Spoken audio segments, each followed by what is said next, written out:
We are making apple tart pie. This is one of my favorite recipes that I came up with. It took me hours in the kitchen and probably like close to 10 shopping trips all in the same day. But I came out with a really awesome recipe. And as long as you eat a 1/16 of this pie, I have a macro breakdown and it does fit perfectly into most diets. Not that you should be eating this every day, but again, over the holidays, you're going to want to be eating sweets and treats and things that aren't necessarily great for you. So I do give you healthier options for these things. First thing you want to do, take your apple and peel it. You just want to take all the skin off because skin bakes kind of funny. Some people really like skin on their fruit in their pies. Personally, not a preference of mine.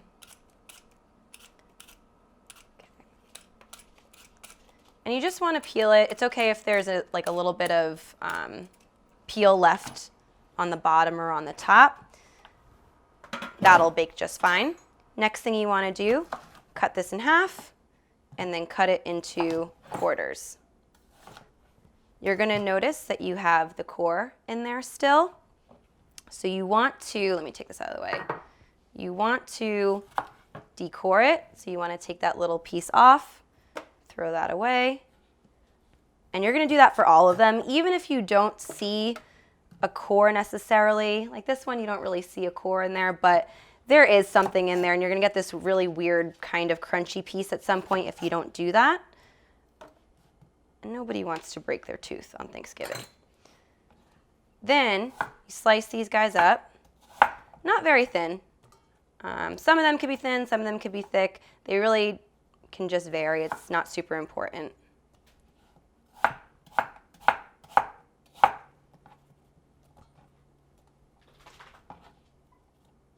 I have to be careful though because my knife isn't super sharp and I do have to sharpen it, so I need to make sure not to make them too thin or get too close to my fingers.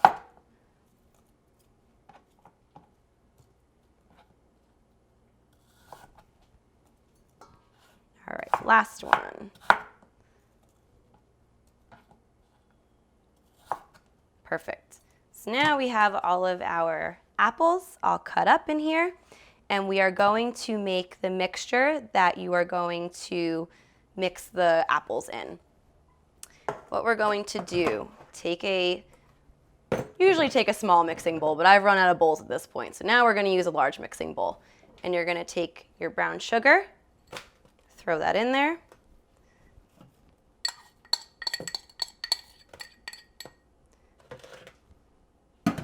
Then you are going to take 1 teaspoon.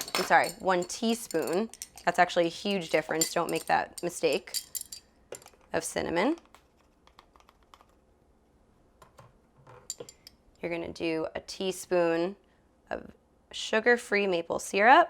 So I use this instead of vanilla extract. I really don't like how vanilla extract tastes. I think it's kind of gross actually. So a really good substitute is using maple syrup, and I use sugar-free to help, pull down those calories a little bit. And then you are going to do a 1/2 teaspoon of salt. Kind of mix that a little bit together.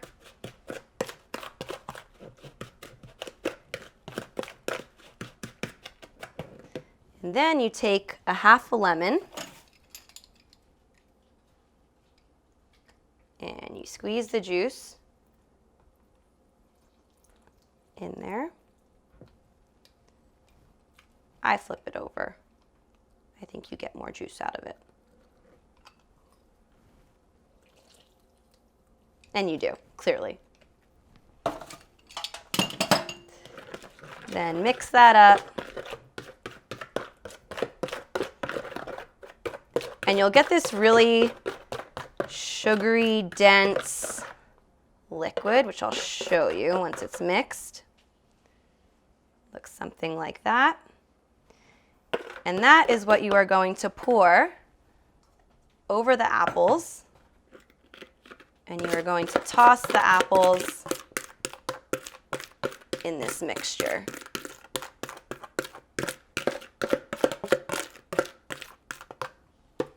All right. Move all this over so you guys can see. So when I mix it, I don't actually use a spoon or anything like that because I end up breaking the apples. So I just spin them around, toss them, try and flip them if I can. I usually can't flip them. Let's see. Oh, I got one. Okay.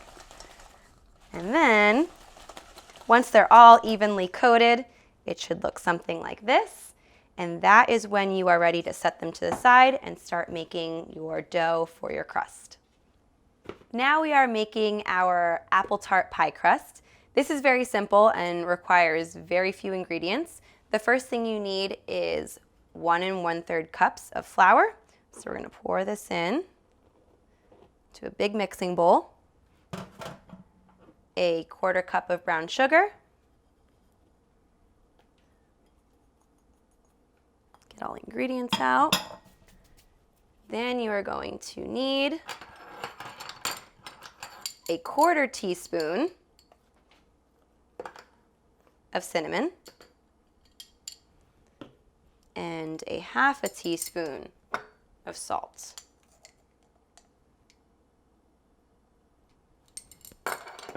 All right, so from there, let me grab my spatula. We'll stir this together. You want to get all the clumpiness from the brown sugar. You'll notice that especially when you throw it into flour, it just starts to make these little balls. And that's fine. You don't have to get all of them out, but you just don't want too many of them. So then you want it to look like that. It almost just looks like normal flour again. From there, you're going to take a 1/2 cup of unsalted room temperature butter. So I leave my butter out, which is perfectly fine to do. I know a lot of people feel like it needs to go in the fridge. It actually really doesn't. Butter sits well for a long time outside of the fridge and bakes even better when it's at that temperature. So what you want to do is cut in the butter with a fork rather than a spatula. Reason being is you see that's this big clumpy mess in the flour. Nothing's going to happen if you just squish it down with a spatula, but with a fork it will actually break into the flour. So break that around. It does take a few minutes to do this, so don't be surprised if you're standing here doing this for a while. It also gets stuck to the fork like this, so keep banging it against the side of the bowl and get all of those clumps off. And then what I end up doing is I end up just pressing it down into the flour until it looks like little crumbles. I think the misconception with dough is that it's going to be really smooth and, I don't know, kind of what it looks like in the movies, I guess, right? Just like super easy to move around and it's kind of flowy in the bowl, almost like cake mix. I think people think that regular dough looks like cake mix, but it doesn't. It actually ends up looking like this crumbly sort of weird dry dough, and you're like, how does that make a pie? But it totally does. So let me mix this a little bit more. All right, so in the end, your pie crust dough looks like this, not like traditional dough that I think you all are thinking of. What you're gonna do is take your pie tin, you're going to pour your dough into the pie tin.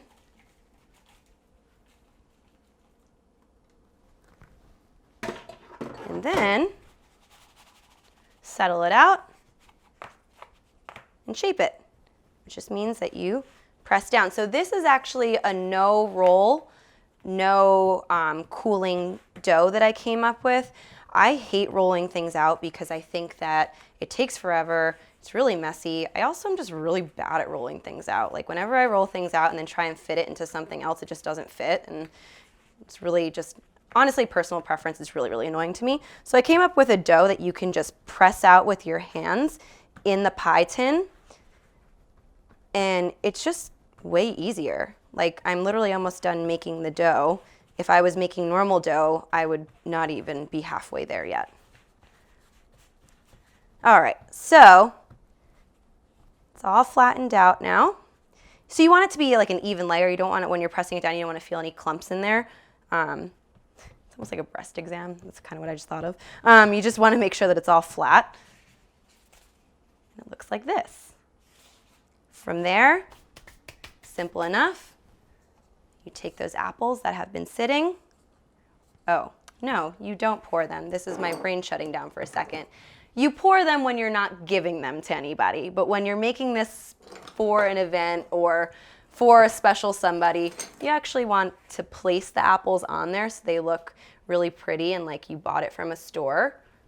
So what I do is I clump the apples together and I put them in different directions because I think it looks really pretty when they're going all different ways. So I start off by making one going this way, then the other one going this way, like perpendicular to it, and then I have little ones that butterfly out the sides. And this is the kind of creative fun part that takes a long time for me because I'm kind of anal and I'm really specific about how I want them. And I'll even sometimes take them off and remanipulate them because it drives me crazy. And I also, if you can't tell, I'm looking for the perfect apples that fit together.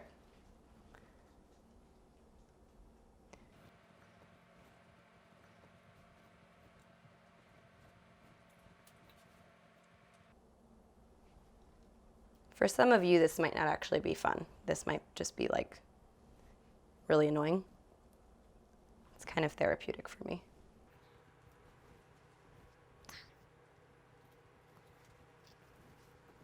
You're going to notice that some of the apples don't fit, and that's where it starts getting tricky. That's where I start ending up breaking them and putting them in places.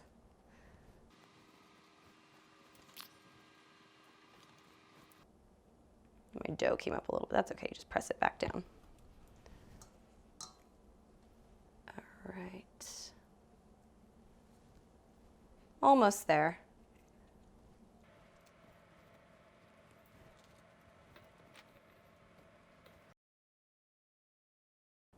All right, yeah, so that's, okay.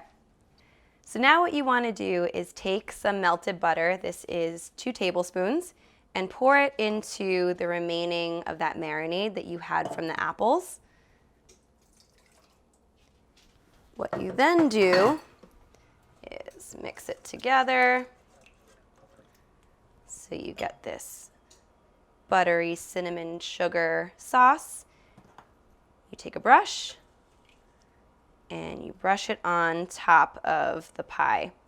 So this is one of my favorite parts as well, because you can make it as soft as you want it or the tart as hard as you want it, right? Because if you add more of this liquid on top and you bake it in, more liquid means that the tart will actually be a little bit softer, which is how I like mine. If you want a super crispy bottom, I would say what you want to do is like this. You would just dab it on really quickly.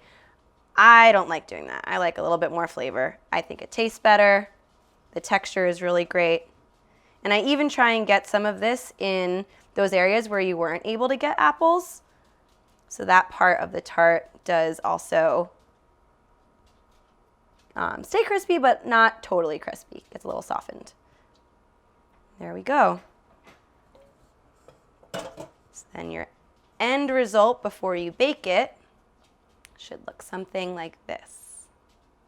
So I hope you enjoyed the recipes that we made today. All of them are really delicious and really nutritious dense, so I hope that you enjoy them and bring them to some of your events this holiday season.